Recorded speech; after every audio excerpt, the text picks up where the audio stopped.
Graça e paz, meus amados, sejam todos bem-vindos a mais um dia da nossa campanha 70 vezes 7.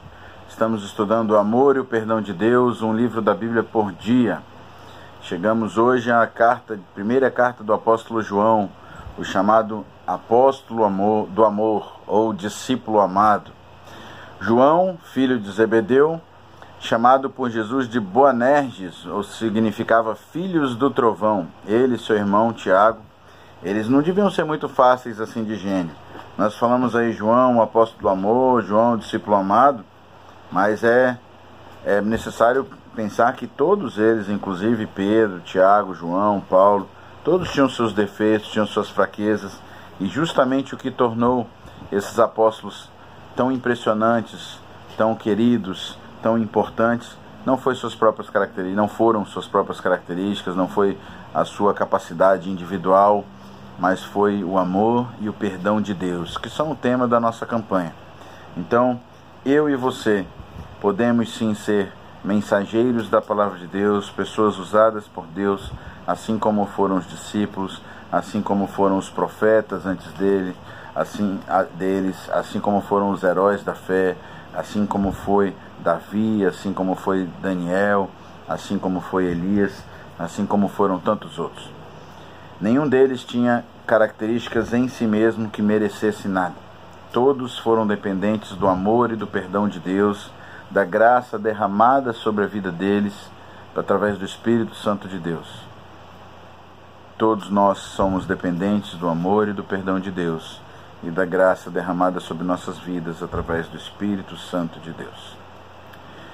João, o autor da primeira carta, que está lá no Antigo, já no finzinho do Novo Testamento, né? Feito há tanto tempo atrás, falei Antigo, mas é Novo Testamento. Ele era pescador e talvez ele seja primo de Jesus. Lá em Mateus 27, 56 falam das mulheres, né, que serviam a Jesus e que estavam presentes na ressurreição, e diz assim, versículo 56, entre elas estavam Maria Madalena, Maria, mãe de Tiago e de José, que é a mãe de Jesus, e a mulher de Zebedeu. Então, acredito que essa mulher de Zebedeu aí seria provavelmente a mãe de João, que seria então aparentado com Jesus. Nós vemos nessa carta um estilo muito semelhante, inclusive com expressões idiomáticas muito semelhantes ao quarto evangelho. No quarto evangelho, João, ao definir o amor de Deus, ele não consegue encontrar palavras. Ele fica literalmente sem palavras. E ele diz em João capítulo 3, verso 16, evangelho de João, porque Deus amou o mundo de tal maneira que ele deu o seu Filho unigênito. Então ele fala de uma maneira indescritível, porque ele não conseguiu usar uma palavra, ele falou de tal maneira. Capítulo 3 da carta de João, ele diz, vede que grande amor nos tem concedido o Pai. Ele não consegue também dar uma definição, ele fica impressionado cada vez mais com o amor e o perdão de Deus. Existem semelhanças em frases e expressões, semelhança no estilo. O próprio autor, no comecinho da carta de João, diz que foi testemunha ocular da vida e do ministério de Jesus. Essa carta ela tem um tom autoritário, mas não autoritário de mandão, de ditador, mas de alguém que tem autoridade no que está falando, porque viveu ao lado do Mestre, porque conhecia verdadeiramente a vontade de Jesus para nos passar. Há uma sugestão de uma idade bem avançada do autor, e realmente, provavelmente essa carta, nós vamos ver, ela foi escrita entre os anos 90 e 95, já finalzinho do primeiro século. Então, João já era um idoso, um farto de dias, um pastor já de idade, preso, né, na ilha de Patmos provavelmente, mas ele ainda se preocupa com a sua amada igreja que ele pastoreava, com os irmãos, e ele escreve, e ele fala de um modo muito carinhoso, ele diz, filhinhos, eu vos escrevo. Aí ele fala aos jovens, fala aos pais, fala às mulheres, fala aos homens, fala a todos, de uma forma muito, muito amorosa. Outra questão é que quando ele descreve os hereges ou os problemas que enfrentavam a igreja, e quando ele combate isso, chama de anticristos, inclusive, ele vai usar termos muito fortes, e ele realmente desce a ripa, né, como a gente fala hoje em dia, e isso combina com a descrição dele, de filhos do trovão, né, quando ele é chamado lá em Marcos capítulo 3, de filhos do trovão, por Jesus. Combina muito com a característica de João, e essa carta ela foi desde muito cedo já aceita como sendo do apóstolo João. Os pais da igreja, nenhum deles chegou a levantar grandes questões sobre a carta de João. Provavelmente ela foi escrita ainda já no finalzinho do primeiro século, e quando depois é questionado um pouco da autoria, principalmente é a mesma questão que é usada contra Paulo, que foi usada contra Pedro. Eles tratam de heresias que têm muito a ver com o gnosticismo, que foi uma heresia surgida no segundo século. Então eles dizem, não pode ter sido João, não pode ter sido Paulo, não pode ter sido Pedro, os autores das respectivas cartas, porque eles estão combatendo algo que só apareceria depois. Mas a verdade é que João escreve a sua carta de uma forma circular, ou seja, ela não tinha uma única igreja. Na verdade, a primeira carta de João, ela é uma carta, ela tem um tom pessoal, ela tem um tom assim amoroso, mas ela não tem saudação e nem encerramento, não tem conclusão. Ela é uma carta muito diferente do estilo, por exemplo, das cartas de Paulo ou de Pedro, quando ele faz todo um começo, né, uma abertura dizendo Paulo, prisioneiro de Jesus, aos santos, ou Pedro, apóstolo de Jesus, aos santos das igrejas da Galácia, Ponto, Bitínia, Frígia, por aí vai. Não tem saudação na carta, ele já começa já falando o que ele precisa. Então, mas mesmo assim você vê que é uma carta muito pessoal e de alguém muito amoroso, muito preocupado com as pessoas que estão recebendo a carta. Ele combate uma forma ainda incipiente de gnosticismo. Quem critica dizendo que essa carta ela trata de temas só do segundo século, não tem poder, nem autoridade e nem condição de realmente afirmar que somente no segundo século havia esse tipo de problemas, que nada disso começou ainda no primeiro século. Mas nós já estamos muito no final do primeiro século, quando João escreve, e já havia sim entre as igrejas, o próprio apóstolo Paulo já desde os anos 60 já vem combatendo umas formas ainda incipientes, umas doutrinas. Por quê? Porque o evangelho alcançou os gregos, e a heresia combatida, ela tinha muito a ver com a filosofia grega, porque eles entendiam que o corpo do homem, ou a matéria é má e o espírito é bom. Então a salvação seria alcançada não por Jesus, não pelo sacrifício de Jesus na cruz, pelo sangue derramado, mas a salvação ela é alcançada pela libertação do corpo, através do que? Do conhecimento, da gnose. Mas esse conhecimento era secreto, ele precisava de chaves místicas, ele precisava de palavras secretas, ele precisava de revelações místicas para ser adquirido. Sendo assim, como eles entendiam, né, que o corpo era mau, ainda com aquele dualismo platônico, né, vem lá de Platão, questão do mundo numenal, do mundo das ideias, que teria, por exemplo, uma cadeira, como eu estou sentado aqui, ela só existe no plano físico de forma imperfeita. Por quê? E por que existem tantos tipos de cadeiras? Porque são a forma como as pessoas conseguiram se aproximar de uma cadeira ideal que existe no plano das ideias, a cadeira perfeita. E tudo mais que existe no plano físico seria um espelho, uma sombra deformada, algo tentando copiar o mundo das ideias, mas de forma imperfeita. Então o mundo é mau, o corpo material é mau, aquilo que é físico é mau, só o espírito é bom. Sendo assim, eles traziam dois problemas muito sérios. Primeiro, defendiam que Jesus não veio em carne, que Jesus não tinha corpo, porque Jesus era bom, filho de Deus, e se ele tinha corpo, o corpo é mau. Então Jesus não podia ter corpo. Ele era só um espírito, só uma aparência. Algo que mais tarde vamos chamar de docetismo, por exemplo, que docere significa aparência. Era como se ele fosse um holograma, para hoje usarmos um termo moderno, né, tecnológico. Outro problema era o ascetismo, ou seja, eles pregavam que o corpo deve ser maltratado. O ascetismo ele vai além do que você imagina simplesmente como fazer jejum. Não, não é isso. É assim, se eu tenho desejo, estou com muita sede, cheguei cansado, por exemplo, do futebol, já não poderia nem jogar, porque futebol é uma coisa que me dá prazer, então eu não posso procurar prazer na minha carne. Então, mas digamos, você fez uma longa caminhada, uma viagem, chegou cansado. Então você está com muita sede, não pode beber água, porque senão você está satisfazendo ao corpo, e o corpo é mau. Ah, você está cansado, quer deitar, esticar as costas, não pode naquele momento deitar. Por quê? Porque o corpo é mau e você está satisfazendo ao corpo. Então o ascetismo eram as doutrinas meio assim, bizonhas, bizarras, e que vinham querer estabelecer, não faça isso, não faça aquilo. Quando Paulo já tinha trabalhado esse assunto e diz, olha, Cristo nos libertou, agora você quer se botar de novo do jugo da lei, e de uma forma ainda pior. Então eles defendiam isso, e eles defendiam também um outro problema.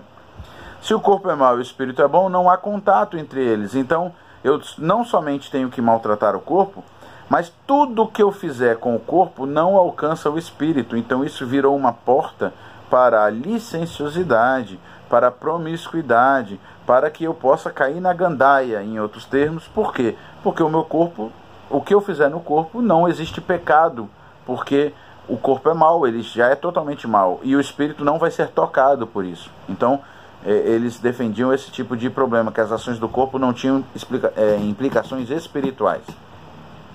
Era um problema sério isso, porque você cria uma igreja completamente desvinculada de qualquer padrão moral e padrão bíblico, inclusive. O tema da epístola, então, nós podemos falar, né, o amor, as cartas de Paulo, de João, o Evangelho, todos eles tratam muito do amor, ele é chamado de apóstolo do amor, mas o tema específico da primeira carta é como um cristão pode identificar para combater, evitar e até fugir dos falsos ensinos que estavam entrando na igreja. Ele tem muita preocupação em clarear isso aí, como combater, como identificar, como combater, como fugir, como não ser contaminado por esses falsos ensinos. Por exemplo, ensinos que negavam a humanidade ou a divindade de Jesus, ensinos que negavam a realidade e as consequências do pecado. O corpo é mau e o espírito não encosta nele, então você pode fazer o que quiser, não vai ter pecado. E negavam até mesmo a certeza de vida eterna aos crentes, diziam que não havia ressurreição. Então, tudo isso estava assolando a igreja, estava preocupando a igreja, estava trazendo problemas muito sérios. João escreve a sua carta, como já falamos, de uma forma muito amorosa. Ele traz textos belíssimos, mas eu gostaria de trabalhar com você um dos capítulos que eu mais gosto da carta de João, que é o capítulo 3, os 6 primeiros versos. E diz assim, eu já até citei o primeiro versículo: vede que grande amor nos tem concedido o Pai, a ponto de sermos chamados filhos de Deus, e de fato somos filhos de Deus. Por essa razão o mundo não nos conhece, porque não conheceu a Ele mesmo, a Jesus. Amados, agora somos filhos de Deus, e ainda não se manifestou o que haveremos de ser. Sabemos que quando Ele, Jesus, se manifestar, seremos semelhantes a Ele, porque haveremos de vê-lo como Ele é. E a si mesmo se purifica todo o que nele tem essa esperança, assim como Ele é puro. Todo aquele que pratica o pecado também transgride a lei, porque o pecado é a transgressão da lei. Sabeis que Ele se manifestou para tirar os pecados, e nele não existe pecado. Todo aquele que permanece nele não vive pecando. Todo aquele que vive pecando não o viu, nem o conheceu. Esse é um texto muito sério. Nós estamos chegando ao final da nossa campanha 70 vezes 7 sobre o amor e o perdão de Deus. E se é a primeira vez que você está assistindo, seja bem-vindo. Eu quero convidar você, inclusive, a entrar lá no YouTube, se cadastrar, se inscrever no nosso canal, acionar o sininho lá, para que toda vez que a gente vai postando algum vídeo, algum trabalho, você possa receber.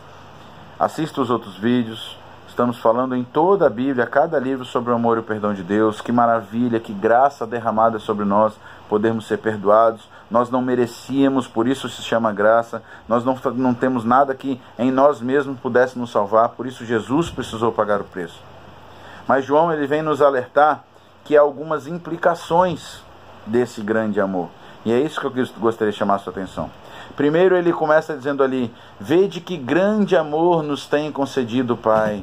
Olha, que grande amor. Essa expressão que grande amor, na verdade, no original, ele começa com uma expressão eis, que seria para dentro. É como se ele fizesse uma pergunta, literalmente dizendo assim: de que país pode ser esse amor? De que mundo?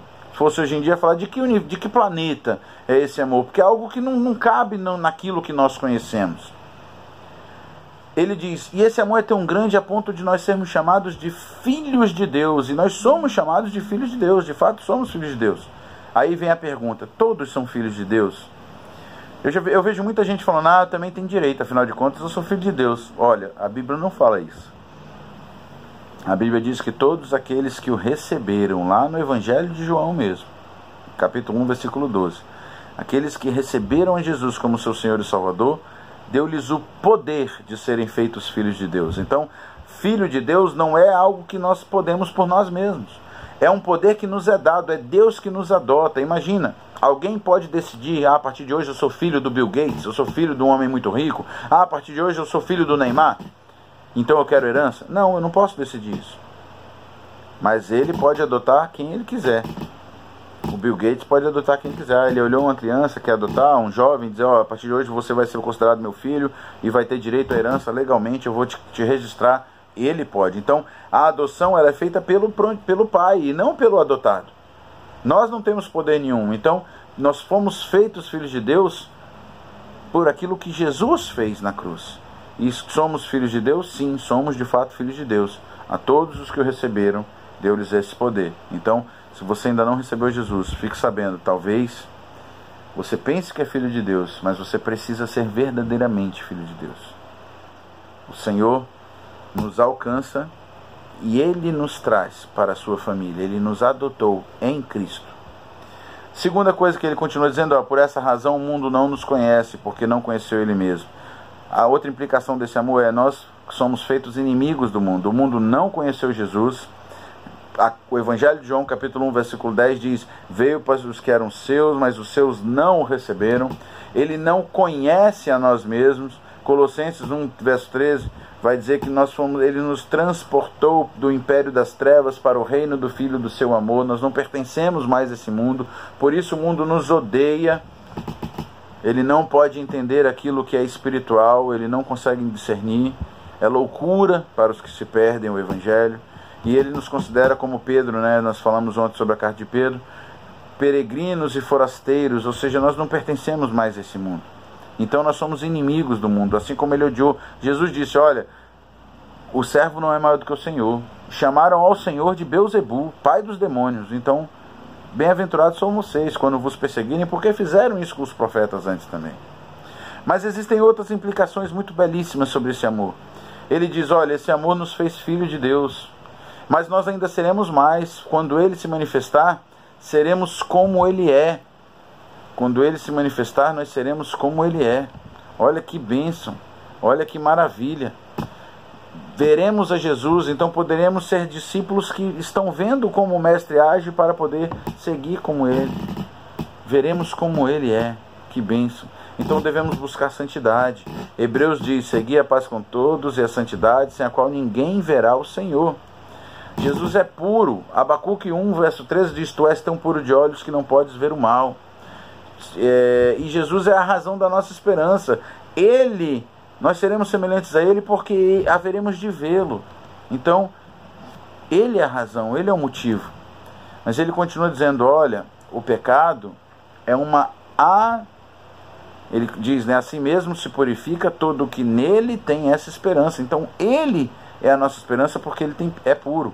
E o verso 4 diz, olha, aquele que pratica o pecado transgride a lei, porque o pecado é a transgressão da lei.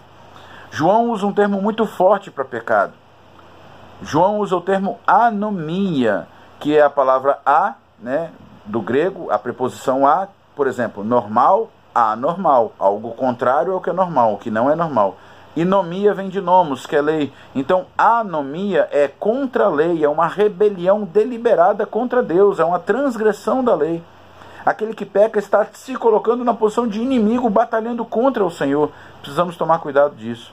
Mas ele diz, olha, sabeis que ele se manifestou para retirar os pecados. O verbo que está ali é are, ou hare, que é o sentido de levar embora.